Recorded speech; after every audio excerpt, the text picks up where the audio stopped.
Hi, everyone. Bobby Young here, as well as Dan Stewart, in for another Meraki Monday. What we are going to be doing today is going over part two of a two-part series we are doing on Meraki demos. The first part, if you missed it, check it out in our library on YouTube.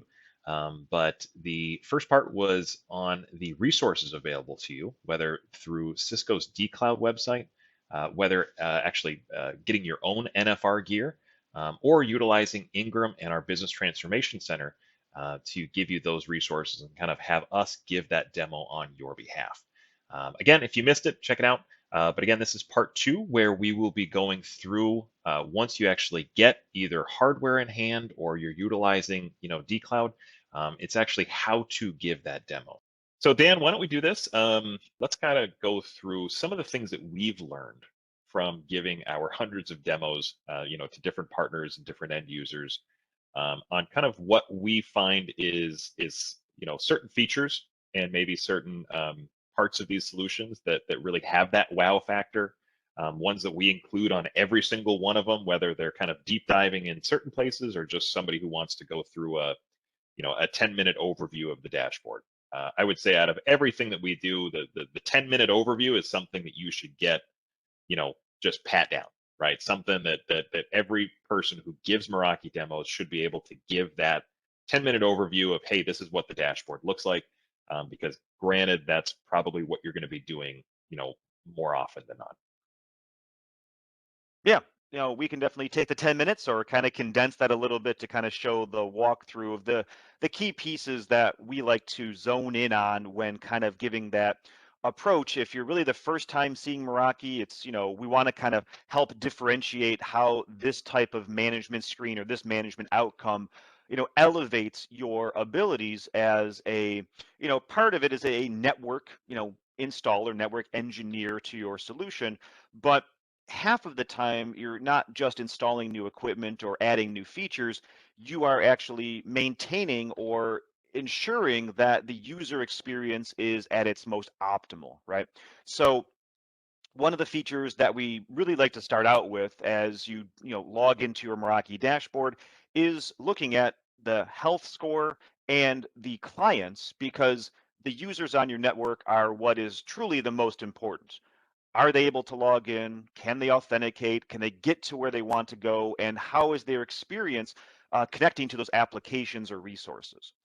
That, by itself is something that we can look at right from this initial network-wide client monitoring screen, which is typically the default that you would land on when you open up a Meraki dashboard. You can see all the clients that are going on with your environment. You can sort the different columns to what you want to showcase. You can look at which ones are online, and even make sure you can just start with any online client specifically to weed out anything else that might not be applicable to showcase the traffic and utilization within your environment. So just taking a snapshot on that screen, you can spend a good amount of time just kind of understanding how to identify clients, where they might be located, and what they're doing. Because, like I said, that's a huge portion of the day-to-day operations that Meraki allows you to really gain visibility on, which can be a challenge in other areas. If we expand this application wheel, if you will, we can see the utilization by application, who's doing what, where, and why. And we can either click on a specific user, see what they're doing, or a specific application and see the clients and how they're using that or who's using that application if the usage of that traffic might be out of line with what we'd expect a typical business or retail or healthcare environment to be using or not using if that was the case. So we can take the application, or in our case we may just take a look at one specific client that has a lot of usage that is on a wireless access point, and we can see that status by the wireless icon there. Meraki, you can emphasize that it's a point and click interface, right? You click on the link of the client. You'll notice that you stay in the same browser tab. You didn't jump to some other application. You have to add another widget. You didn't have to do anything to achieve the outcome that you're looking for here. And when you land on that client page, you can really help explain a lot of the information that we can see of that specific user. One of my favorite things is the ability to edit the name of that client, not tying it into any other systems like Active Directory or any type of AAA authentication service. If you didn't have that in your environment, and maybe small environments don't take advantage of all those enterprise applications, right from Meraki, you can name your clients, which is a huge way to label them, find them, and identify where they're going in the environment. You get a lot of information about the client detail, what they're up to. If you have your blueprints of your floor plan loaded, you can see where that approximately that device may be located as it communicates between the wireless, which is a huge benefit. And we'll look at the maps in a second. And one thing Meraki is really big on is the overall health of that user communicating throughout the network. And they continue to add more and more health functionality that we can help drive a full Meraki stack or Meraki story into your dialogue. Because if you only invest in one piece of the Meraki puzzle, let's say just the access point, you may not have the full visibility to understand that its connection to a non-Meraki switch, you would just kind of lose that visibility.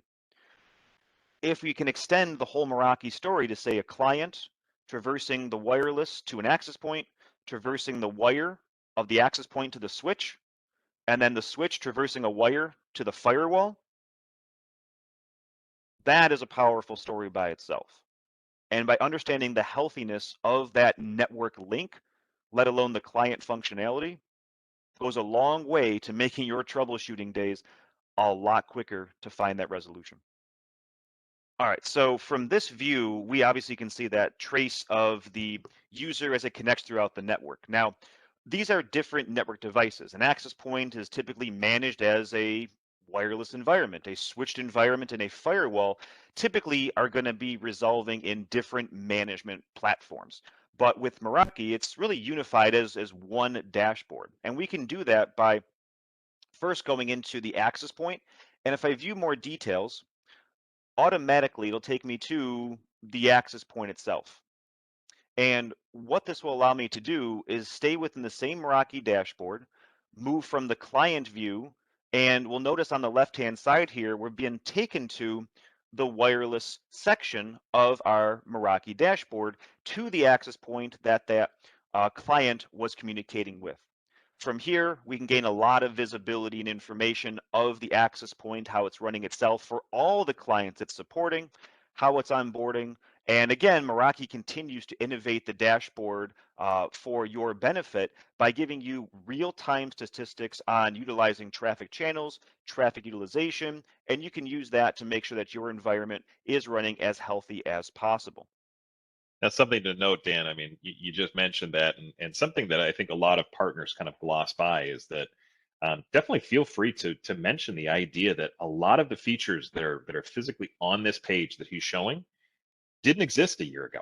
So part of that license that your end user is purchasing includes all of those feature upgrades to the dashboard. So as Meraki goes out and innovates new features that are available on that dashboard, they just show up. They basically are just part of whatever that end user has now.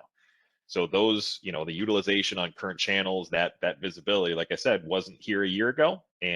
But since we have that license, they didn't have to purchase anything, no upgrades, no version differences, anything like that. It's just now part of what that end user owns.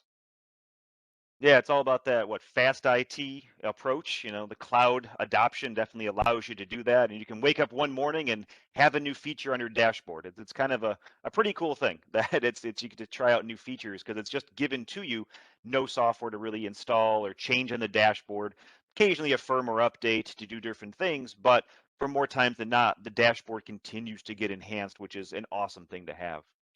So continuing in that journey, if you find that, hey, the access point looks good, but I want to see how it's doing on the switch, we want to make sure we can continue that conversation.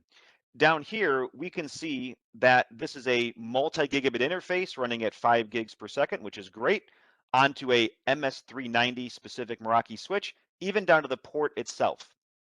And I can click on that link, which will take us to that Meraki 390 switch. That will get us to the specific interface that access point is being plugged into.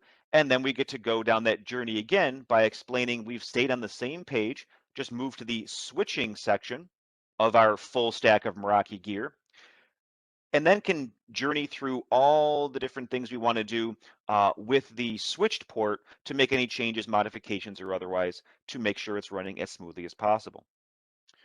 One thing that's a nice value add as well, kind of that wow factor we like to demonstrate, is running a cable test on that port. And I'll run that because why not? You know, it's an access point. We don't mind disrupting a few bits of traffic here. And this embedded in the dashboard allows us to make sure that at the physical layer, that cable running from that switch to my access point is in an okay status and gives us an approximate length of how long that cable may be, just to make sure it's within that threshold of cable length distance. So that is a great tool by itself that can solve a lot of headaches if you're running through why something might be having a connectivity error. Don't dismiss that cable being the challenge, and you can do a cable test right from your dashboard. And definitely something that, depending on who the audience is, and again, we kind of didn't mention this early on, but when you're giving these demos, make sure that the audience that you have is relevant to the type of demo, right?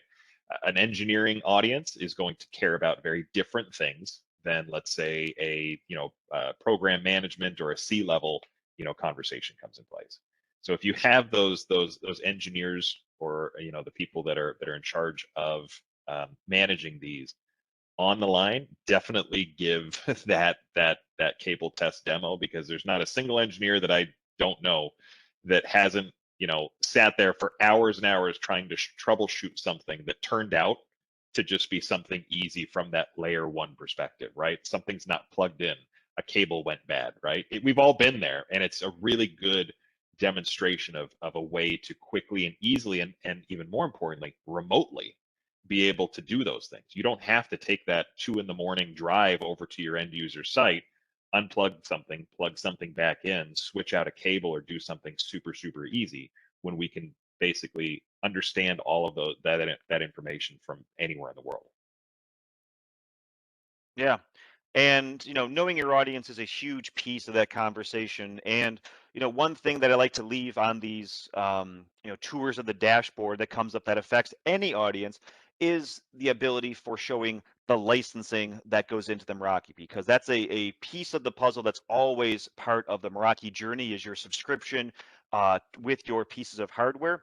And sometimes you don't get to see that on a dcloud demo because that's something that they don't want to expose to the dashboard, and they may have that blocked. If someone has a question, well, how is that licensed? What does the license look like? How does it actually operate in my day-to-day functionality of making sure they have the right inventory with the right licenses? And what happens when it looks like it's going to expire? How am I notified of that information? So running through the license portal is a great way to get the customers confident that managing your Meraki environment from a networking side, a technical side is one thing, and then ensuring it's easy to also go through and manage your subscriptions and licenses for the benefit of the ongoing utilization of this platform is something else that's very powerful in your conversations as well.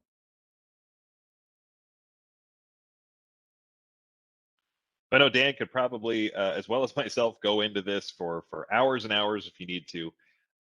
But what we're going to do is we're going to stop it short. And again, just like any other time, if you did want to have a further conversation into specifics on this, or if you just wanted help, building either your own NFR, or just saying, hey, I have a retail person, or a school that we're going to be demoing for. What would you suggest for this specific customer? We can definitely have that conversation with you, as well as actually driving this demo, and being kind of an extension of your own team. So definitely reach out to us if you have those needs. But for today, we're going to drop it here and say thank you for joining us for another one of these Meraki Mondays. Hopefully they are very helpful for you, and we will see you on the next one. Thanks, everyone. Take care.